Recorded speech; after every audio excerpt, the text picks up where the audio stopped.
আজ কথা বলবো রানাঘাট নিয়ে। রানাঘাট। আচ্ছা শুভ, রানাঘাট শহরের নামকরণের পেছনে কি ইতিহাস আছে তুমি কি শুনবে আমার মুখ থেকে? হ্যাঁ, নিশ্চয়ই। তাহলে চলো আজকে এই ভিডিওর মাধ্যমে সেটাই আলোচনা করি। শুরু করা যাক তাহলে। আচ্ছা কুটুদা, রানাঘাট শহরটা কোথায় অবস্থিত তোমার জানা আছে? হ্যাঁ, এটা কে না জানে। আচ্ছা তাহলে বলো তো কোথায় অবস্থিত? এটি পশ্চিমবঙ্গের নদিয়া জেলার খুবই প্রাচীন এবং প্রসিদ্ধ একটি শহর।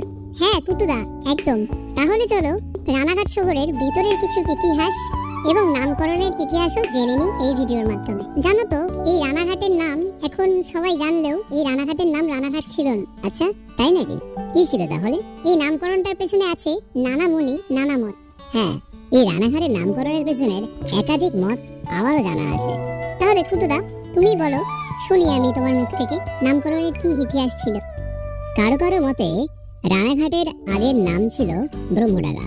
আবার কেউ মনে করেন চৌরি নদীর তীরে অবস্থিত এই প্রাচীন জনপদে রানা নামে এক কুখ্যাত ডাকাতের ঘাঁটি ছিল। আচ্ছা তাই নাকি? তা নয় তো কি, তুই জানলে আরো অবাক হবি যে এই রানা ডাকাতের ভয়ে আশেপাশের গ্রামের বাসিন্দারা কাঁপতো রীতিমতো। হ্যাঁ হ্যাঁ, আমিও শুনেছি যে এই ডাকাতের ভয়তে নাকি সবাই একজোট হয়ে চলতো। হ্যাঁ, এই ভয়ের কারণে কেউ ব্রহ্মডাঙ্গা বলতো না, সবাই বলতো রানার ঘাটি। অর্থাৎ এইভাবে ব্রহ্মডাঙ্গা হয়ে উঠলো আজকের রানাঘাট।